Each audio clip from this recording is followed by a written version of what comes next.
ओम नमः शिवाय। दोस्तों, स्वागत है आपका अपने चैनल मदर अर्थ योगी की यात्रा पे।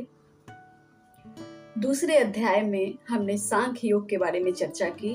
हमने सांख्य योग को जाना। अब आगे तीसरा अध्याय आप लोगों के लिए प्रस्तुत है। अर्जुन बोले, हे जनार्दन, यदि आपको कर्म की अपेक्षा ज्ञान अधिक मान्य है तो फिर हे केशव, मुझे इस भयंकर कर्म में क्यों लगाते हो।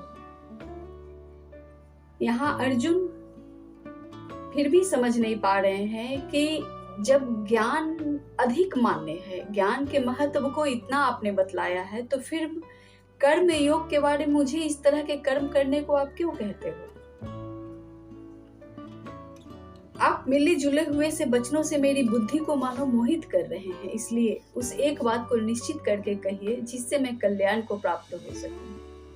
यहाँ अर्जुन भ्रम की स्थिति में बिल्कुल बोल रहे हैं कि जब आप दोनों बात कर रहे हैं, कभी ज्ञान की बात कर रहे हैं, कभी कर्म की बात कर रहे हैं, और मैं भ्रम में पड़ा जा रहा हूँ, इसलिए आप निश्चित करके कहिए कि ऐसा क्या काम करूं, ऐसा कौन सा या तो ज्ञान योग है या कर्म योग है जिसको करके मैं कल्याण को प्राप्त हो सकूं।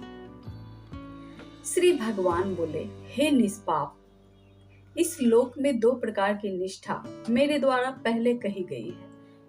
उनमें से सांख्य योगी की निष्ठा तो ज्ञान योग से और योगियों की निष्ठा कर्म योग से होती है। मनुष्य न तो कर्मों का आरंभ किए बिना निष्कर्मता को यानी योग निष्ठा को प्राप्त होता है, और न कर्मों के केवल त्याग मात्र से सिद्धि यानी सांख्य निष्ठा को ही प्राप्त होता है। तो यहाँ भगवान श्री कृष्ण अर्जुन को स्पष्ट करने के लिए कहते हैं कि पूरे संसार में दो प्रकार की निष्ठा जिसमें विश्वास किया जा सकता है वो मेरे द्वारा पहले कही गई है, और उनमें से सांख्य योगियों की निष्ठा तो ज्ञान योग से, मतलब जो ज्ञानवान हैं उनका विश्वास ज्ञान के योग से, और योगियों की निष्ठा कर्म योग से होती है। जैसे कर्म योगी जो होते हैं वो कर्म में विश्वास करके हर प्रकार के जो भी उनके जीवन में कर्म सामने आता जाता है उसमें पूरी निष्ठा और लगन के साथ करते आगे चले जाते हैं, तो उनका विश्वास कर्म में होता है। और मनुष्य न तो कर्म का आरंभ किए बिना निष्कर्मता को यानी योग निष्ठा को प्राप्त होता है।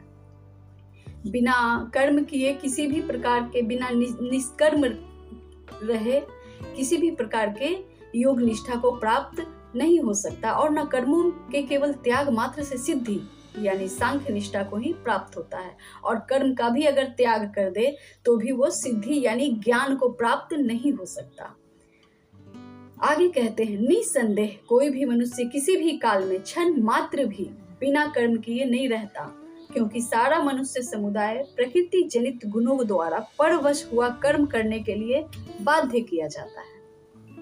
यहाँ श्री कृष्ण समझा रहे हैं कि ये धरती, ये ऐसा ही इसका डिमांड है कि बिना कर्म किए, बिना काम किए क्षण मात्र भी यहाँ मनुष्य किसी भी काल में नहीं रह सकता, क्योंकि सारा मनुष्य समुदाय जो है प्रकृति जनित गुणों द्वारा परवश हुआ कर्म करने के लिए बाध्य किया जाता है। प्रकृति की कुछ ऐसा ही स्वभाव है कि हम मिट्टी पे पानी पटाएंगे, खेत बनाएंगे, उसे हल से जोतेंगे और बीज रोपेंगे, फिर उस पे उसकी देखभाल करेंगे, उसे की जरूरत के अनुसार उसमें पानी या खाद डालेंगे, तभी हमें फल की प्राप्ति होगी।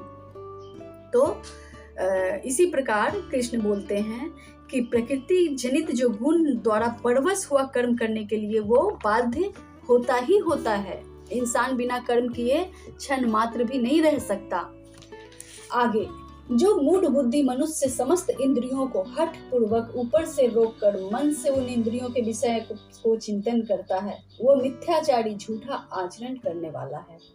यानी जो मनुष्य पूरे इंद्रियों को रोक के अपने जिद से ऊपर रोक कर अब केवल मतलब अपने दिमाग से ही काम करता है सिर्फ, और वो मिथ्याचारी मतलब झूठा दिखावा करने वाला मनुष्य है वो।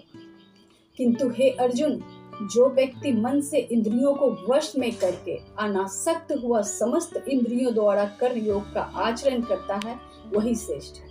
यानी यहाँ भगवान कहते हैं कि अपने समस्त इंद्रियों को काम में लाओ। जो तुम्हारे पास जो भी इंद्रियां मिली हैं, 5 इंद्रियां, उन सभी को अपने कर्म में लाओ, लेकिन अपने उसको वश में करके, अपने ध्यान से, अपने डेली वाइज के रूटीन से, अपने आचरण से, अपने बुद्धि से, सभी चीजों को अपने स्थिर पूर्वक उसको अपने प्रयोग में लाकर और तब कार्य करो। तू शास्त्र विहित कर्तव्य कर्म कर, क्योंकि कर्म न करने की अपेक्षा कर्म करना श्रेष्ठ है, तथा कर्म न करने से तेरा शरीर निर्वाह भी नहीं होगा। अब यहाँ कह रहे हैं कि अब इस बात से भी हम लोगों को भ्रम है कि सारे इंद्रियों को वश में करके फिर कर्म कैसे करें और कर्मयोग का आचरण कैसे श्रेष्ठ है। तो यहाँ आगे क्लियर कर देते हैं श्री कृष्ण, तो शास्त्र विहित कर्तव्य कर्म कर, जो शास्त्र में कर्म की प्रधानता कही गई है उनके अनुसार कर्म करो, क्योंकि कर्म न करने की अपेक्षा कर्म करना श्रेष्ठ है। बिना कुछ किए कि करने से अच्छा, कर्म न करने से अच्छा कर्म करना श्रेष्ठ है, तथा कर्म न करने से तेरा शरीर भी निर्वाह नहीं होगा। आप इस शरीर का भी निर्वाह नहीं कर सकते। यज्ञ के निमित्त किए जाने वाले कर्मों के अतिरिक्त दूसरे कर्म में लगा हुआ ही यह मनुष्य समुदाय कर्मों से बंधा है। इसलिए हे अर्जुन, तू आसक्ति से रहित होकर उस यज्ञ के निमित्त ही भली भांति कर्तव्य कर्म कर। अब कितनी अच्छी बात स्पष्ट की है इन्होंने। भगवान श्री कृष्ण कहते हैं यज्ञ के निमित्त किए जाने वाले कर्मों के अतिरिक्त दूसरे कर्मों में लगा हुआ ही यह मनुष्य समुदाय कर्मों से बंधा हुआ है। मतलब जो शास्त्र विहित जो यज्ञ है हमारा, यज्ञ भी कई प्रकार के हैं। कर्म यज्ञ, कर्म भी यज्ञ है, और जो यज्ञ समझकर हम कर्म को करते हैं कि हम ये यज्ञ की आहुति हम ईश्वर को दे रहे हैं, भगवान को दे रहे हैं, ये कर्म हम स्वयं के लिए और अपने ये इस प्रकृति के लिए कर रहे हैं, प्रकृति द्वारा बताए गए कर्मों के अनुसार हम कर रहे हैं, तो वो कर्म में नहीं बंधता। इसलिए हे अर्जुन, तू आसक्ति से रहित होकर उस यज्ञ के निमित्त ही भली भांति कर्तव्य कर्म करो। और जो वेद के अनुसार या कर्म, जो गीता में कृष्ण कर्म के बारे में कहे गए हैं, अगर उनके अनुसार हम कर्तव्य कर्म नहीं करते हैं तो हम बंधन में ही बंधते हैं। प्रजापति ब्रह्मा ने कल्प के आदि में यज्ञ सहित प्रजाओं को रचकर उनसे कहा कि तुम लोग इस यज्ञ के द्वारा बुद्धि को प्राप्त हो, और यह यज्ञ तुमको इच्छित भोग प्रदान करने वाला। जब ब्रह्मा ने सृष्टि की रचना जब की थी, उस समय उन्होंने कहा था कि उन्होंने यज्ञ सहित प्रजाओं को रचा था कि इस तरह के यज्ञ कर्म करने से तुम लोगों को मुक्ति और मोक्ष प्राप्त होगी, और इसी यज्ञ से तुम लोग जो कर्म करोगे तो इच्छित भोग प्रदान करोगे, जैसा चाहोगे वैसा मिलेगा, जो चाहोगे वो होगा। आगे कहते हैं तुम इस यज्ञ के द्वारा देवताओं को उन्नत करो और वे देवता तुम सबको उन्नत करें। इस प्रकार निस्वार्थ भाव से एक दूसरे को उन्नत करते हुए तुम परम कल्याण को प्राप्त हो जाओगे। कितनी गूढ़ बातें उन्होंने कही है यहाँ पे। अगर ईश्वर भी क्या है, अगर हम उन्हें अपना मन समर्पित करते हैं तो वो हमारे लिए हमें आशीर्वाद देते हैं। मतलब वो हमारे धरा के अनुसार हमारे मन में वास करके हमसे वो काम करवाते हैं, कार्य करवाते हैं, यानी हम उस कार्य को यज्ञ की भांति करते हैं, क्योंकि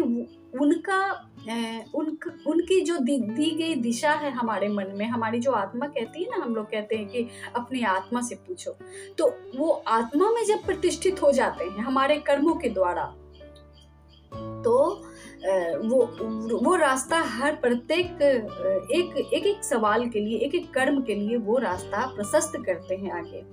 और इस प्रकार जब हम उनके समर्पित होकर निस्वार्थ भाव से काम, एक दूसरे के लिए, वो मेरे लिए काम कार्य करने लगते हैं और मैं उनके समर्पित हुआ, उनका कार्य करता हूँ, तो कल्याण को प्राप्त हो जाओगे, ऐसा कृष्ण ज्ञान दे रहे हैं श्री अर्जुन को।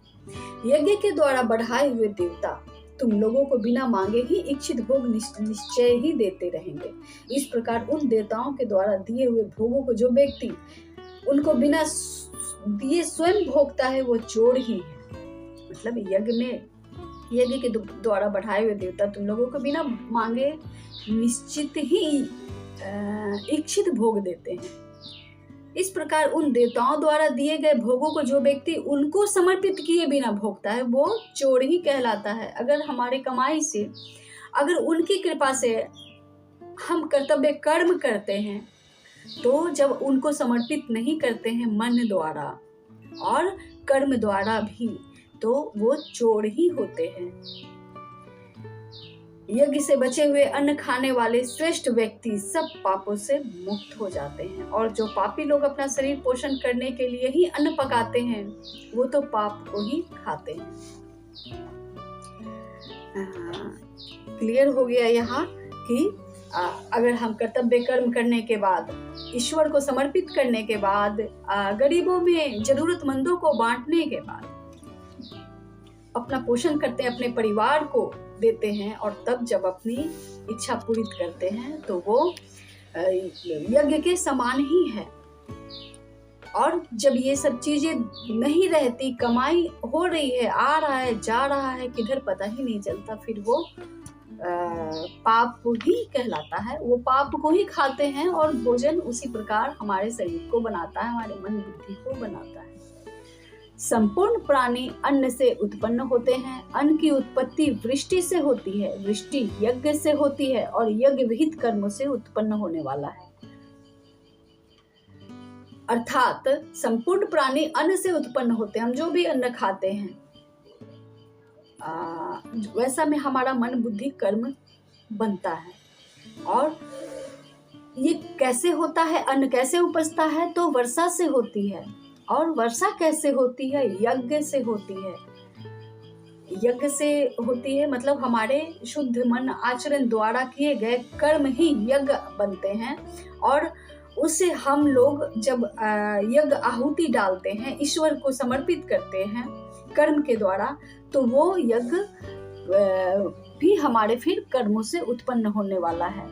कर्म समुदाय को तू वेद से उत्पन्न और वेद को अविनाशी परमात्मा से उत्पन्न हुआ जान। इससे सिद्ध होता है कि सर्वव्यापी परम अक्षर परमात्मा सदा ही यज्ञ में प्रतिष्ठित है। यज्ञ यानी हमारे द्वारा किया गया कर्म ही यज्ञ होता है। हमारे मन द्वारा किया गया सद्भावना, प्रेम, व्यवहार, ये सब भी यज्ञ में ही आते हैं। और जब हम यज्ञ के द्वारा कार्य करते हैं तो पूरी सृष्टि हमारे कार्य को अपनाती है और वैसा ही फल देती है। आगे कहते हैं, हे पार्थ, जो व्यक्ति इस लोक में इस प्रकार परंपरा से प्रचलित सृष्टि चक्र के अनुकूल नहीं चलता, अर्थात अपने कर्तव्य का पालन नहीं करता, वह इंद्रियों के द्वारा भोगों में रमन करने वाला पापायु मनुष्य व्यर्थ ही जीता है।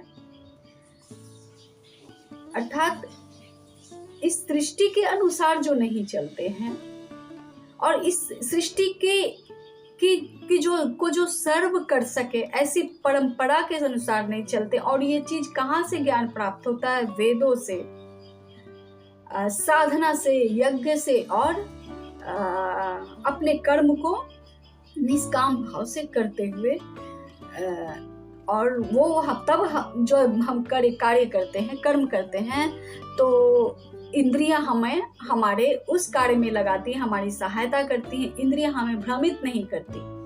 तो उस अनुसार कर्म करने वाला पापायु मनुष्य व्यर्थ ही जीता है। तो फिर अगर वैसा न कर सके, वैसा कर्म न कर से अनुसार, तो उसका जीवन व्यर्थ है। फिर उसका जीवन किसी कार्य का नहीं है, किसी काम का नहीं है। परंतु जो मनुष्य आत्मा में ही रमन करने वाला और आत्मा में ही तृप्ति तथा आत्मा में ही संतुष्ट हो, उसके लिए कोई कर्तव्य नहीं है। परंतु जो आत्मा में स्थित हो गए हैं, अपने यज्ञ, अपने कर्म को कर रहे हैं, आत्मा में स्थित होकर प्रत्येक प्रकार के कर्म को, इस संसारिक जो भी जरूरत है उस प्रकार के कर्म को आत्म केंद्रित होते हुए कर रहे हैं, तो उनके लिए कोई कर्तव्य नहीं है। कोई ऐसा कर्तव्य नहीं है कि वो करे कि न करे, इस प्रकार महापुरुष का इस विश्व में न तो कर्म करने से कोई प्रयोजन रहता है और न कर्मों के न करने से ही कोई प्रयोजन रहता है, और संपूर्ण प्राणियों में भी इसका बिल्कुल भी स्वार्थ का संबंध नहीं रहता है। आगे इस बात को समझाएंगे। अगर समझ में नहीं आ रहा है तो गीता सेशन में आप लगातार लगे रहिए, और कृष्ण पूरे 18 अध्याय तक अर्जुन को समझाते हैं और अंततः अर्जुन समझ जाते हैं, और फिर उसी प्रकार करते हैं कि कर्म क्या होता है, यज्ञ क्या होता है, ज्ञान योग क्या होता है, कर्म योग क्या होता है, कैसे मनुष्य चले। इन सबों को जैसे ही आप आगे सुनते जाएंगे आपको क्लियर होता जाएगा कि आखिर इन सब का निचोड़ क्या होता है, कैसे कर्म करने चाहिए। तो सब्सक्राइब जरूर करें, क्योंकि गीता के ज्ञान के द्वारा मनुष्य जी सकता है और अपने कर्तव्य कर्मों को बिना कर्म बंधन लगाए कर सकता है। और ये सब बात आप लोग जानते, सुनते, समझते होंगे, मानते होंगे, जानते नहीं होंगे। आप अगर अपने आत्म केंद्रित स्थित होते हैं तब आप इस चीज को जान जाएंगे, क्योंकि अर्जुन जैसे बहुत सारे विद्यार्थी हैं जो प्रत्येक छोटे छोटे प्रश्न को करते हैं, और हम सभी वो विद्यार्थी हैं जो प्रत्येक चीजों को जो न समझ में आता, और लेकिन विद्यार्थी होना भी ऐसा ही चाहिए अर्जुन की तरह, जो सवाल से ही सवाल निकालता जाए अपने आप से या अपने ईश्वर से, भगवान से, अपने आराध्य से, तो उसे जवाब भी अवश्य मिलता है। और इससे बड़ा जवाब क्या हो सकता है जो गीता, भगवत गीता हम लोगों को दी गई है, पूरी मनुष्य जाति को सृष्टि में प्रदान की गई है ईश्वर द्वारा, कि वो कर्तव्य को करते हुए कर्मों के बंधन में न बंधे और अपने प्रोस्पेरिटी को, अबंडेंस को प्राप्त कर सके, एक खुशहाल जीवन जी सके बिना किसी बोझ को लिए अपने ऊपर। तो चैनल को सब्सक्राइब जरूर कर दीजिएगा, यही आप लोगों की गुरु दक्षिणा होगी। लाइक कीजिए और जो सवाल आते हैं उसको कमेंट बॉक्स में जरूर डालिए। आगे बढ़ते हैं हम लोग। इसलिए तू निरंतर आसक्ति से रहित होकर सदा कर्तव्य कर्म को भली भांति करता रहा, क्योंकि आसक्ति से रहित होकर कर्म करता हुआ मनुष्य परमात्मा को प्राप्त हो जाता है। जब भी कोई लस्ट न हो किसी कर्म में, किसी रिटर्निंग की आशा न हो कि मुझे ये काम मैंने किया और इसका मुझे परिणाम नहीं मिला या रिटर्निंग नहीं मिला, वैसे काम से लोग बेचैन हो जाते हैं। तो वो कहते हैं कि आसक्ति रहित होकर कर, मतलब उसके फल की चिंता मत कर। पुरानी कहावत है ना हम लोग, कर्म कर और दरिया में डाल या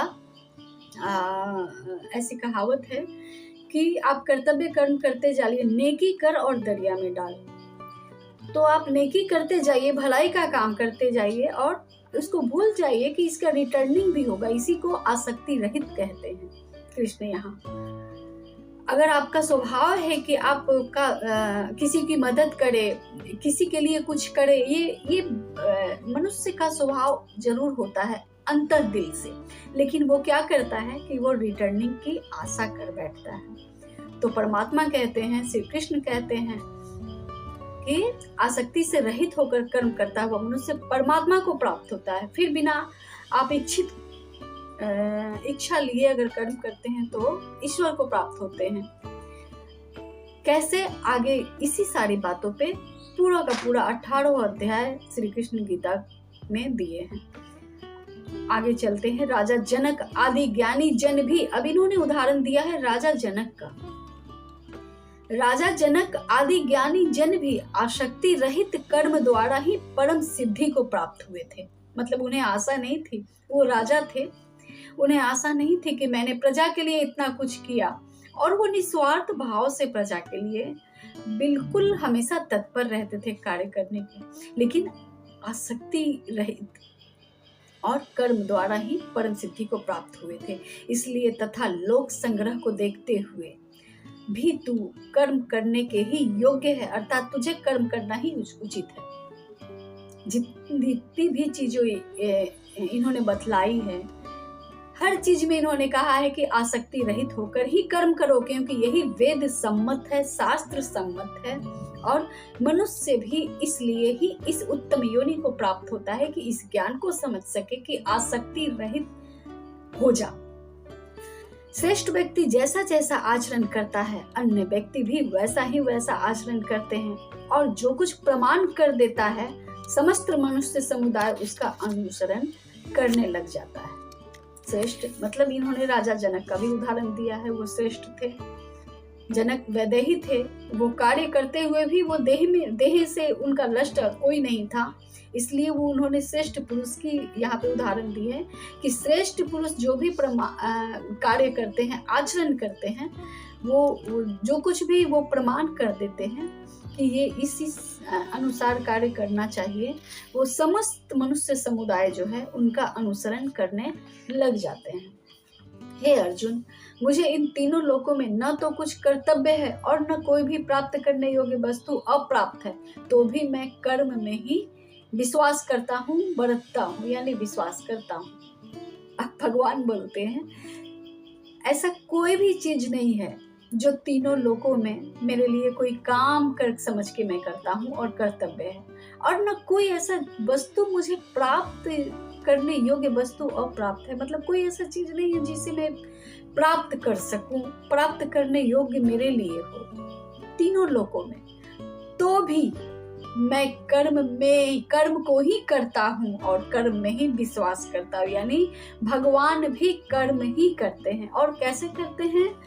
बिना आसक्ति के, बिना कुछ रिटर्निंग पाए, बिना फल की अभिलाषा किए। और समस्त वेद, शास्त्र, योग, सांख्य योग, गीता, प्रत्येक ज्ञान की चीजें, प्रत्येक चीजें भगवान, ईश्वर, गुरु जन सभी यही बोलते हैं कि आसक्ति का त्याग करो, रिटर्निंग की आशा मत करो, नेकी करो और दरिया में डालो, क्योंकि नेकी ही तुम्हारा कर्तव्य है। सिर्फ और सिर्फ कर्तव्य कर्म ही तुम्हारा कार्य है। आगे कहते हैं, क्योंकि हे पार्थ, यदि कदाचित मैं सावधान होकर कर्मों में न बरतूं तो बड़ा अनर्थ हो जाएगा, क्योंकि मनुष्य सब प्रकार से मेरे ही मार्ग का अनुसरण करते हैं। तो भगवान सर्वोत्तम है, भगवान का हम लोग पूजा करते हैं, भगवान की उन्हीं के अनुसार चलते हैं। रोज सुबह शाम दिया दीपक अगरबत्ती जलाते हैं, लेकिन अगर उनको न समझें तो बेकार है। सुबह की भगवान के आगे सिर्फ हाथ जोड़कर चल देना, अगरबत्ती दिखा देना, धूप दिखा देना, क्योंकि इन्होंने यहाँ पे कहा है कि अगर मैं भी सावधान होकर यानी जागरूक होकर कर्म न करूं, न बरतूं कर्म, तो बड़ा अनर्थ हो जाएगा, क्योंकि मनुष्य सब प्रकार से मेरे ही मार्ग का अनुसरण करते हैं। यहाँ ईश्वर ही जब इस प्रकार कर रहे हैं तो आप लोग भी कीजिए, क्योंकि ईश्वर को हम लोग सर्वस्व मानते हैं अपना। तो ऐसा स्पष्ट इन्होंने किया है कि सभी प्राणी जन मेरा ही अनुसरण करते हैं, भगवान भगवान करते हैं हर बात में। अगर हम भी नहीं करेंगे, मैं भी नहीं करूंगा, तो बहुत बड़ा अनर्थ हो जाएगा। इसलिए यदि मैं कर्म ना करूं तो ये सब मनुष्य नष्ट भ्रष्ट हो जाएं और मैं संकर्ता का करने वाला हो जाऊं तथा इस समस्त प्रजा को नष्ट करने वाला बनूं। ईश्वर ने स्पष्ट कर दिया। यहाँ श्री कृष्ण ने अपने शिष्य अर्जुन को ज्ञान देते हैं कि यदि मैं कर्म न करूं, जागरूक रहकर, तो ये सब मनुष्य नष्ट भ्रष्ट हो जाए और मैं संकर्ता का करने वाला हो जाऊं। यानी वैसा कार्य करूं जिससे मैं भी रिटर्निंग की आशा रखूं, नष्ट कर दूं, भ्रष्ट कर दूं, गुस्सा हो जाऊं, उसे श्राप दे दूं, है ना, बहुत सारी चीज। तो समस्त प्रजा को नष्ट करने वाला बने, तो ऐसे तो सारी सृष्टि ही नष्ट हो जाएगी जो मुझे मानते हैं, जो मुझे भगवान कहते हैं। आगे कहते हैं, हे भारत, कर्म में आसक्त हुए अज्ञानी जन जिस प्रकार कर्म करते हैं, आसक्ति रहित विद्वान भी लोक संग्रह करना चाहता हुआ उसी प्रकार कर्म करे। अब भगवान आसक्ति रहित विद्वान के लिए भी कहते हैं कि ज्ञानी जन जिस प्रकार कर्म करते हैं, आसक्ति रहित विद्वान भी लोक संग्रह करना चाहता हुआ उसी प्रकार कर्म करे। लोगों के हित में जो कार्य करे वो उसी प्रकार कर्म करे। परमात्मा के स्वरूप में अटल स्थित हुए ज्ञानी व्यक्ति को चाहिए कि वह शास्त्र विहित कर्मों में आसक्ति वाले अज्ञानियों की बुद्धि में भ्रम अर्थात कर्मों में अश्रद्धा उत्पन्न न करे। यानी जिन्हें हम ज्ञानी जन कहते हैं उनके लिए ये जिन्हें हम संत कहते हैं, ज्ञान देने वाले गुरु कहते हैं, उनको भी चाहिए कि वो शास्त्र विहित कर्मों में आसक्ति वाले अज्ञानियों की बुद्धि में भ्रम अर्थात कर्मों को अश्रद्धा उत्पन्न न करे। ऐसा ज्ञान तो मेरे ख्याल से ऐसा ज्ञान तो जो वैदेही हैं, जो आत्मज्ञान को प्राप्त हो गए हैं, वही ऐसे ज्ञान को दे सकते हैं कि जिसमें अश्रद्धा या भ्रम न उत्पन्न हो, किंतु स्वयं शास्त्र सम्मत समस्त कर्म भली भांति करता हुआ उनसे भी वैसे ही कर्म करवाए। और स्वयं जब वैसा कर्म करेंगे तो अपने शिष्यों से भी या अपने परिजनों से भी वैसा ही कर्म की प्रेरणा करे और वैसा वो स्वयं कर्म करे।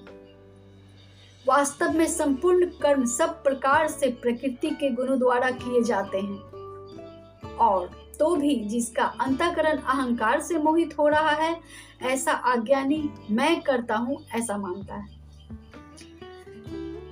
यहाँ कह रहे हैं कि सारा जितने भी कर्म इस पृथ्वी के हैं, जितने कार्य हम लोग करते हैं, सारे प्रकृति द्वारा जनित है। प्रकृति कहती है कि तुम ऐसा कार्य करो, प्रकृति कहती है कि तुम्हारा शरीर पंच तत्व का बना है तो तुम पंच तत्व को पहचानो, और पंच तत्व पृथ्वी जल अग्नि आकाश वायु इन सब को पहचानो। और इन सब का काम क्या है? वायु को ठंडक देना काम है, अग्नि को लाभ देना काम है, जिससे भोजन पकाकर हम लोग खाते हैं, यज्ञ करते हैं, धूप दीप दिखलाते हैं। वायु का काम है शीतलता प्रदान करता रहे नित्य निरंतर। जो हम लोग अपने माइंड में थॉट्स को भी वायु से ही हम लोग जोड़ते हैं, तो वैसा थॉट्स प्राप्त करे, वायु हमें प्रदान करे। पंच तत्वों की जितनी भी क्रियाएं हैं उनके अनुसार चले। पृथ्वी है, पृथ्वी अनाज देती है, हम लोगों को सिर्फ देने का काम पृथ्वी माता करती है, अनाज देती है, पोषण करती है। तो वैसा कार्य भी हम पृथ्वी के गुण के अनुसार करें। जल जो है हम लोगों की प्यास को तृप्त करता है, हम लोगों की बॉडी की जरूरत को पूरा करता है।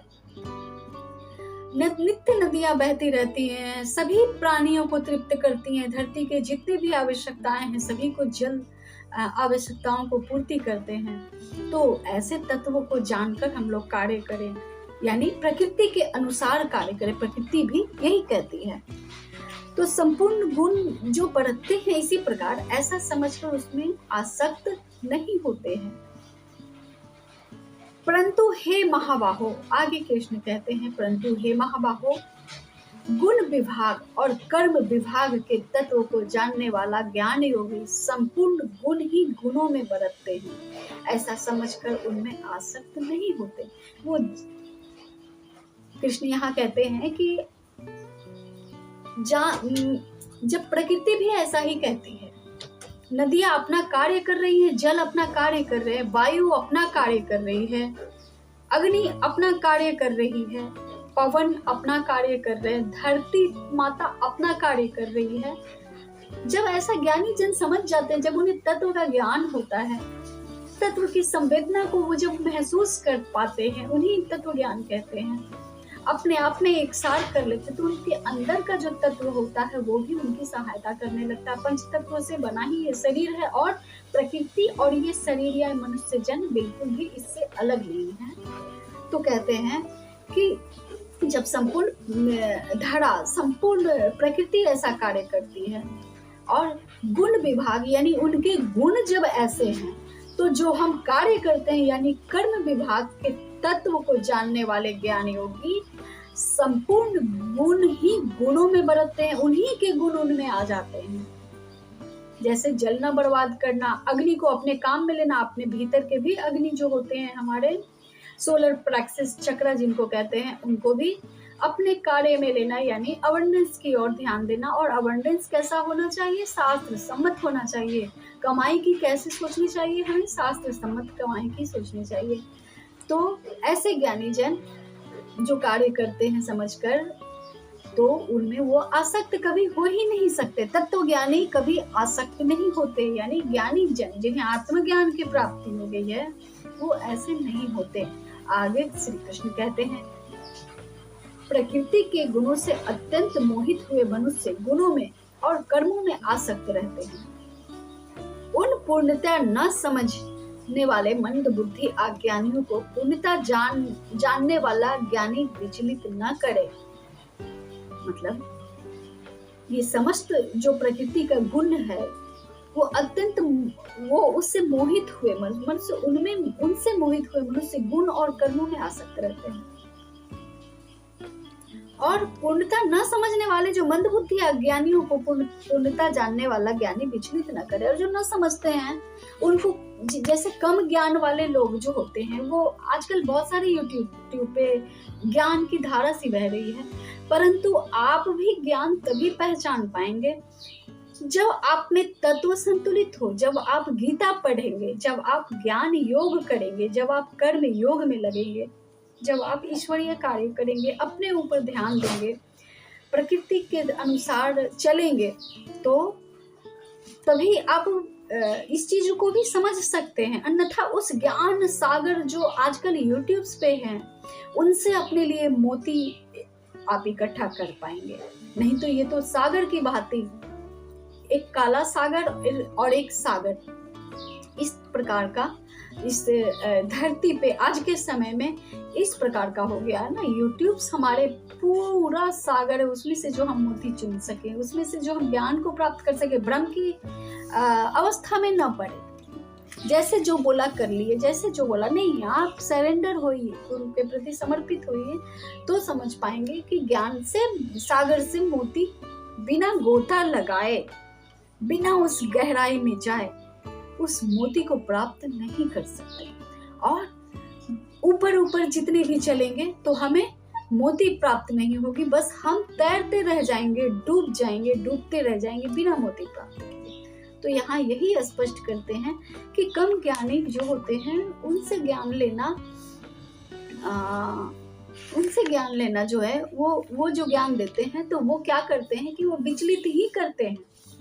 अधूरा ज्ञान हमेशा विनाश का कारण ही बनता है। आगे कहते हैं, मुझ अंतर्यामी परमात्मा में लगे हुए चित्त द्वारा संपूर्ण कर्मों को मुझ में अर्पण करके, आशा रहित करके, ममता रहित और संताप रहित होकर युद्ध करो। और इस प्रकार जो मैंने तुम्हें कहा, मुझ अंतर्यामी परमात्मा में लगे हुए चित्त द्वारा, परमात्मा में, मुझ परमात्मा, यहाँ भगवान ने बार बार गीता में कहा है कि मैं ही परमात्मा हूँ, मैं ही भगवान हूँ, मैं ही ईश्वर। तो मुझ परमात्मा में लगे हुए चित्त द्वारा संपूर्ण कर्मों को मुझ में अर्पण करके और आशा को त्याग दो, ममता को भी त्याग दो, और संताप मतलब गिल्ट भावना को भी त्याग दो और युद्ध करो। जो कोई मनुष्य दोष दृष्टि से रहित और श्रद्धा युक्त होकर मेरे इस मत का सदा अनुसरण करते हैं, वे भी संपूर्ण कर्मों से छूट जाते हैं। यहाँ कहते हैं कोई भी मनुष्य जो है वो श्रद्धा से, दोष दृष्टि से, बिना कोई गिल्ट रखे, श्रद्धा से युक्त होकर मेरे प्रति मतलब समर्पित होकर अनुसरण करते हैं काम का, वो सब जितने भी पिछले जन्म को कर्म हो या इस जन्म के जैसे भी कर्म हो, वो तत्काल इस कर्म बंधन से छूट जाते हैं। आगे कहते हैं, जो मनुष्य मुझ में दोषारोपण करते हुए मेरे इस मत के अनुसार नहीं चलते हैं, उन मूर्खों को तू संपूर्ण ज्ञानों में मोहित और नष्ट हुआ ही समझ। इन्होंने स्पष्ट किया है कि जो मुझ में ही दोषारोपण करते हुए मेरे इस मत के अनुसार नहीं चलते हैं। बहुत सारे लोग कह देते हैं ना बात बात में, भगवान क्या करेगा, जो करेगा इंसान अपना करता है, भगवान क्या देते हैं करते हैं। भगवान या तो भगवान करते हैं और जानते नहीं है, सिर्फ मानते हैं। वैसे लोग जो होते हैं वो, उनको तुम नष्ट हुआ ही समझो, संपूर्ण ज्ञान में भ्रमित हुआ ही समझो और नष्ट हुआ ही समझो। आगे कहते हैं सभी प्राणी प्रकृति को प्राप्त होते हैं, अर्थात अपने स्वभाव के परवश हुए कर्म करते हैं। ज्ञानवान भी अपनी प्रकृति के अनुसार चेष्टा करता है, फिर इसमें किसी का हट क्या करेगा। सभी जितने भी प्राणी हैं वो सभी प्रकृति को प्राप्त होते हैं। मरने के बाद, शरीर त्यागने के बाद वो मिट्टी में ही मिलते हैं, अर्थात प्रकृति उन्हें खींच लेती है। जल अपना अंश ले लेते हैं, पृथ्वी अपना अंश ले लेती है राख बनाकर, अग्नि अपने अंश ले लेते हैं, वायु अपने अंश ले लेते हैं धुएं के साथ। तो अपने स्वभाव के परवश हुए वो कर्म करते हैं तो भी प्रकृति ले लेती है, खींच लेती है अपना अपना अंश। और ज्ञानवान भी अपनी प्रकृति के अनुसार चेष्टा करते हैं, तो इसी में किसी का हट क्या करेगा, किसी का जिद क्या करेगा। इंद्रिय तथा इंद्रिय के अर्थ में, अर्थात प्रत्येक इंद्रिय के विषय में राग और द्वेष छिपे हैं। अब आगे स्पष्ट करते हैं कि जब सब चीज मिल ही जाता है तो किसी का हट क्या करेगा। अगर ये चीज यहाँ नहीं समझ पा रहे हैं दर्शकों, तो आगे ये समझा रहे हैं। हमेशा आगे आगे अगर आप सुनते हैं, समझना चाहते हैं, जो जिज्ञासु हैं वो ठहरेंगे, और वो जो समझना चाहते हैं वो आगे हर छिपा हुआ जितना भी इसमें विषय है उनको जानने की कोशिश करेंगे, क्योंकि इन्होंने हर एक पैराग्राफ में स्पष्ट किया है। अब क्योंकि ये ज्ञान अपने शिष्य को दे रहे हैं, जो महागुरु हैं वो अपने शिष्य को ज्ञान दे रहे हैं, तो ज्ञान स्पष्ट करते हुए आगे कहते हैं इंद्रिय के अर्थ में, अर्थात अब इंद्रियों के विषय में बात करते हैं। इंद्रिय जो हमारी 5 इंद्रियां हैं उसके विषय में बात करते हैं कि इंद्रियों के अर्थ में, अर्थात प्रत्येक इंद्रिय के विषय में राग और द्वेष छिपे होते हैं, है ना। जो स्पष्ट यहाँ मैं थोड़ी सी बतलाती हूँ। जरूरी नहीं है कि आप जो देखे वो सत्य हो, आप जो सुने वो सत्य हो, है ना। देखना कान, आँख से 5 हमारी जो ज्ञान इंद्रियां हैं, आँख, नाक, कान, त्वचा, स्पर्श, शब्द, गंध, तो जो देखा सुना जाए, जो स्पर्श से महसूस किया जाए, जरूरी नहीं है वो सत्य हो, उनमें भी दोष छिपा होता है। मनुष्य को उन दोषों के वश में नहीं होना चाहिए, क्योंकि वो दोनों ही इसके कल्याण के मार्ग में विघ्न करने वाले महान शत्रु हैं। अब बहुत सारी चीजें, इस चीज को अगर इस पैराग्राफ को आप समझते हैं तो बहुत सारी चीजें आप में स्पष्ट हो जाएंगी कि जिन चीजों को इस मैटेरियलिस्टिक वर्ल्ड में हम देखते हैं, जरूरी नहीं है वो सत्य हो। अगर उनमें हमें भेद करने की क्षमता नहीं है कि जो देखा गया वो सत्य नहीं हो सकता है। इसका दूसरा पहलू क्या है, अगर वो रिसर्च में नहीं लगते हैं, ऐसे जो सुना जाए वो भी सही नहीं होता है, कई बार जो महसूस किया जाए वो भी सही नहीं होता है, क्योंकि ये दोनों ही इसके कल्याण के मार्ग में विघ्न करने वाले महान शत्रु हैं। और ये दोनों बहुत बड़े महान शत्रु हैं आपको आप बनाने में, सत्य को उजागर करने में।